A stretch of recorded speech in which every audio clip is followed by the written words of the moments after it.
Hi guys, I am Shagor. Welcome to my channel. আজকে আমরা আলোচনা করব আইএসও নিয়ে। অ্যাপারচারের ভিডিওতে আমরা বলেছিলাম ফটোগ্রাফিকে একটা বেসিকের সাথে তুলনা করেছিলাম বা একটা বেসের সাথে তুলনা করেছিলাম, যেটা মেইন তিনটা পিলার নিয়ে গঠিত ছিল। নাম্বার 1 ছিল অ্যাপারচার, নাম্বার 2 ছিল শাটার স্পিড এবং নাম্বার 3 ছিল আইএসও।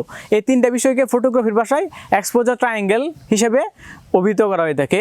যে কোনো একটা ভালো ছবিকে জানার জন্য আমাদেরকে এই তিনটা বিষয় খুব ভালো করে জানতে হবে, অর্থাৎ অ্যাপারচার, শাটার স্পিড এবং আইএসও। এই তিনটা বিষয়কে খুব ভালোভাবে জানতে হবে। যদি আমরা এই তিনটা বিষয় খুব ভালোভাবে জানতে পারি, তাহলে আমরা খুব সহজেই একটা ভালো এবং খুব সুন্দর ছবি তুলতে পারবো। ওরই ধারাবাহিকতায় আজকে আমরা আলোচনা করব আইএসও নিয়ে এবং ওই সিরিজের শেষ ভিডিওটি আজকে থাকছে। So without West any time, let's get started.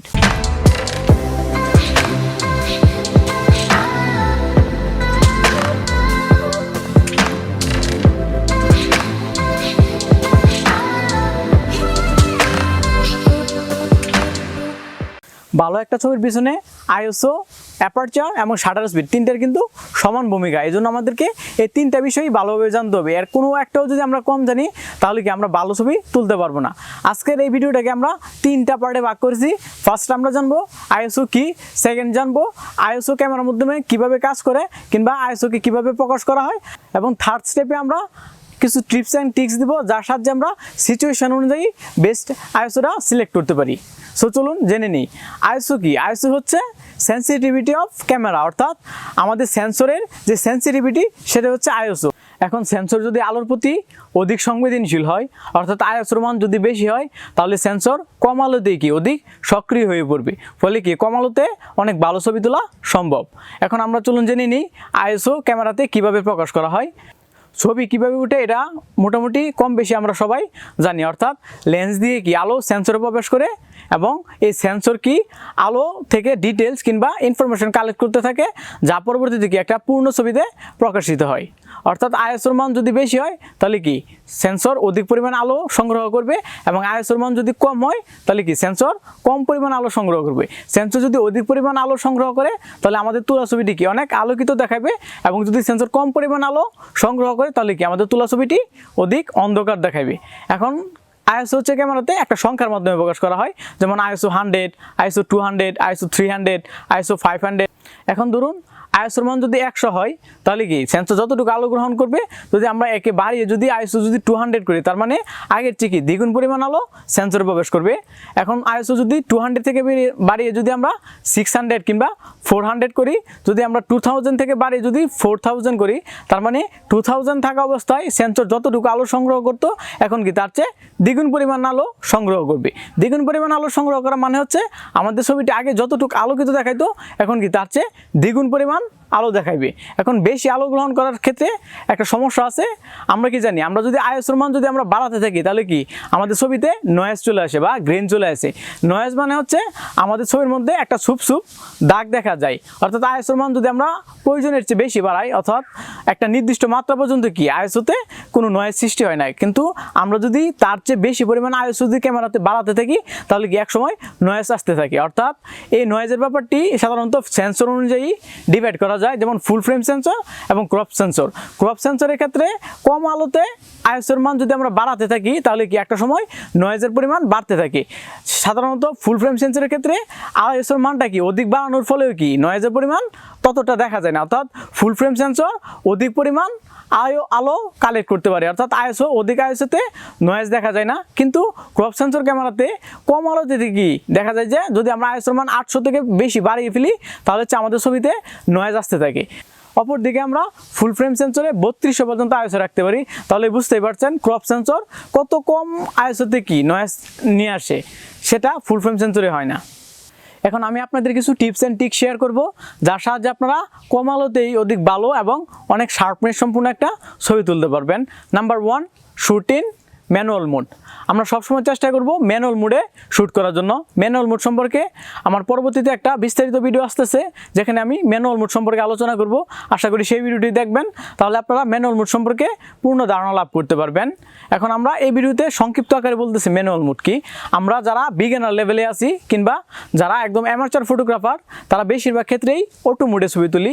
এখন অটো মোডে ছবি তোলা মানে হচ্ছে ক্যামেরার কোনো সিটিংই কি আমাদের হাতে থাকে না কিংবা আমাদের নিয়ন্ত্রণে থাকে না। ক্যামেরা ক্যামেরা নিজে থেকে সব সেটিং ঠিক করে নেয়, যেমন aperture, shutter speed, ISO, white balance, flash, এগুলো ক্যামেরা তার নিজের অনুযায়ী প্রয়োজন অনুযায়ী সেট করে নেয়। এতে সমস্যা হচ্ছে দেখা যায় আমরা ধরুন আমরা অ্যাপারচার 1.8 ছবি তুলতে চাই, কিন্তু ক্যামেরা ছবি তুলে নিল 3.5, অর্থাৎ আমরা চেয়েছিলাম ব্যাকগ্রাউন্ডটা অনেক ব্লার হতে। সেক্ষেত্রে যদি আমরা 3.5 ছবি তুলি তাহলে কি ব্যাকগ্রাউন্ড ততটা ব্লার হবে না যতটা আমরা চেয়েছিলাম। কিন্তু সেই পজিশনে যদি আমরা ম্যানুয়াল মোডে ছবি তুলি তাহলে কি আমরা সম্পূর্ণ নিয়ন্ত্রণটা নিজের হাতে আনতে পারবো, যার কারণে কি আমরা যেমন চাই ঠিক তেমন ছবি তুলতে পারবো। এখন ধরুন যদি আমরা f1.8 ছবি তুলতে চাই তাহলে f1.8 ছবি তুলতে পারবো, কারণ কি ক্যামেরা কখনোই কি আমাদের চেয়ে অধিক বুদ্ধিমান না। সুতরাং আমরা আমাদের মনে কি আছে কিংবা আমরা কি চাই ক্যামেরা কি সেটা বুঝতে পারি না, এবং ক্যামেরা তার নিজের মতো করে ছবি তুলতে থাকে। এখন যদি আমরা ম্যানুয়াল মোডে ছবি তুলি তাহলে কি সেই সমস্যাগুলো হবে না, এবং আমাদের ইচ্ছা মতো অ্যাপারচার, শাটার স্পিড এবং আইএসও নিয়ন্ত্রণ করতে পারবো। এই জন্য আমরা সবসময় চেষ্টা করব ম্যানুয়াল মোডে ছবি তোলার জন্য। নাম্বার 2 যে বিষয়টা আমরা মাথায় রাখবো কিংবা দ্বিতীয় যে টিপসটা আমরা শেয়ার করতেছি সেটা হচ্ছে অলওয়েজ শুট ইন র, অর্থাৎ আমরা সবসময় চেষ্টা করব র ফরম্যাটে ছবি তোলার জন্য। ক্যামেরাতে সাধারণত 2 ফরম্যাটে ছবি তোলা যায়।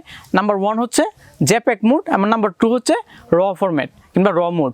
যদি আমরা জেপেগ ফরম্যাটে ছবি তুলি, জেপেগ হচ্ছে কম্প্রেস ফরম্যাট, অর্থাৎ এখানে ডিটেল, শার্পনেস এবং কি সব কিছু ক্যামেরার ভিতরে কম্প্রেস করা থাকে, ফলে কি এখানে ফাইল সাইজ অনেক ছোটো হয়, যেমন 10 MB 12 MB এরকম থাকে হচ্ছে জেপেগের ফাইল সাইজ।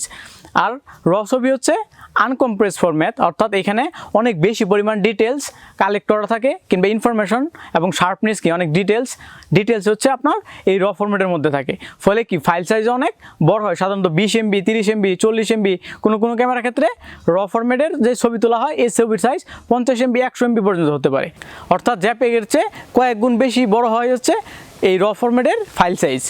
এখন যদি আমরা র ফরম্যাটে ছবি তুলি তাহলে হচ্ছে এডিট করার সময় আমরা ইচ্ছা মতো আমাদের সব ভ্যালু চেঞ্জ করতে পারবো। যেমন যদি আমরা টেম্পারেচারের মান চেঞ্জ করতে চাই, যদি আমরা জেপেগের মধ্যে চেঞ্জ করতে চাই তাহলে হচ্ছে দেখা যাবো ছবির রেজুলেশন নষ্ট হয়ে যাবো, কিংবা যদি আমরা এক্সপোজারের মান বাড়াইতে চাই, শার্পনেস যদি আমরা বাড়াইতে চাই তাহলে যদি জেপেগে বাড়াই তাহলে হচ্ছে শার্পনেস নষ্ট হয়ে যাবো এবং ছবি কি দেখা যাবো ছবির মধ্যে এইরকম সুপ দেখা, অর্থাৎ ছবিতে নয়েজ চলে আসবো। কিন্তু সেম ছবিটাই যদি আমরা রতে শ্যুট করি এবং এডিটিং করতে চাই তাহলে কি আমরা আমাদের ইচ্ছা মতো সব ধরনের ভ্যালু চেঞ্জ করতে পারবো। এখন ব্যাপার হচ্ছে আমাদের কাছে যদি র ফাইল কম্প্রেস করার মতো মেশিন থাকে, অর্থাৎ মোবাইলে সাধারণত র ফরম্যাটের ছবি এডিট করা যায় না, সেক্ষেত্রে অবশ্যই আমাদেরকে পিসি কিংবা ল্যাপটপ ইউজ করতে হবে। যদি আমাদের কাছে পিসি কিংবা ল্যাপটপ থাকে তাহলে আমি সাজেস্ট করব সবসময় র ফরম্যাটের ছবি তোলাতে। আর যদি আমাদের কাছে শুধু মোবাইল ফোন থাকে সেক্ষেত্রে জেপেগ ছবি হচ্ছে আমাদের জন্য ভালো হবে, কারণ এই মোবাইল হচ্ছে আপনার র ফরম্যাটের ছবি সাপোর্ট করে না, অর্থাৎ আপনি কোনো ধরনের মোবাইল অ্যাপ্লিকেশন দিয়ে এই র ফরম্যাটের ছবি এডিট করতে পারবেন না। তবে র ফরম্যাটের প্রধান সুবিধা হচ্ছে আপনি আপনার ইচ্ছে মতো সব ধরনের সেটিং, যখন আপনি এডিটিংয়ে যাবেন, এডিটিং পার্টে আপনার কি অনেকগুলো সেটিং আছে, যেমন আপনার white balance, temperature, exposure, contrast, এগুলো হচ্ছে আপনি ইচ্ছা মতো চেঞ্জ করতে পারবেন এবং আপনার ফাইল সাইজের কোনো ক্ষতি হবে না, অর্থাৎ আপনার ছবির কোনো ধরনের ক্ষতি ছাড়াই হচ্ছে আপনি র ফরম্যাটের সবগুলো অপশন চেঞ্জ করতে পারবেন, যেটা আপনি জেপেগে পারবেন না। সর্বশেষ যে টিপসটা আমি শেয়ার করব সেটা হচ্ছে শুট লোয়ার আইএসও, অর্থাৎ সবসময় চেষ্টা করবেন কম আইএসওতে ছবি তোলার জন্য। সেক্ষেত্রে আপনারা সবসময় চেষ্টা করবেন 100 আইএসও দিয়ে ছবি তোলার জন্য, অর্থাৎ আইএসও 100 রেখে ছবি তোলার জন্য। এতে করে কি হবে, আপনার ছবির শার্পনেস এবং ডিটেলস কি অনেক বেশি পরিমাণে কালেক্ট করা থাকবে।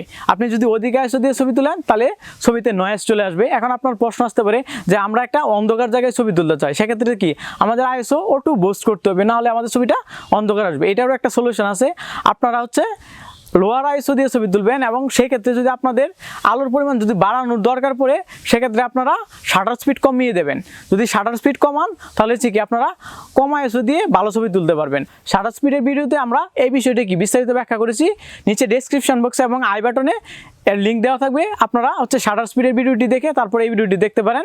আপনারা যদি শাটার স্পিড কম রাখেন, শাটার স্পিড কম রাখা মানে হচ্ছে আপনার সেন্সরে অধিক সময় ধরে আলো প্রবেশ করবে। যদি আপনার অধিক সময় ধরে আলো প্রবেশ করে তাহলে কি অন্ধকার ছবিটাও একসময় আপনার আলোকিত দেখাবে। আপনি যদি আইএসওর মান বাড়ানো এবং শাটার স্পিডের মান কমানো দুটো কি সেম ব্যাপার। যদি আইএসওর মান বাড়ান তাহলে কি সেন্সর বেশি পরিমাণ আলো কালেক্ট করে এবং আপনার ছবিটা কি অন্ধকার ছবিটা আলোকিত করে।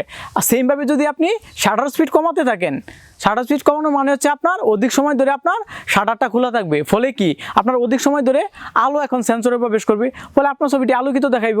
আজ তাহলে এই পর্যন্তই। যে কোনো ছবিকে জানতে হলে আমাদের এই তিনটা বিষয় অর্থাৎ অ্যাপারচার, শাটার স্পিড এবং আইএসও এই তিনটা বিষয়কে ভালোভাবে জানতে হবে। যদি আমরা এই তিনটা বিষয় ভালোভাবে জানি তাহলে আমরা যে কোনো সিচুয়েশানে যে কোনো পজিশনে আমরা অনেক ভালো মানের ছবি তুলতে পারবো। এই জন্য আমাদের এই তিনটা বিষয় সম্পর্কে বিস্তর ধারণা লাভ করা প্রয়োজন।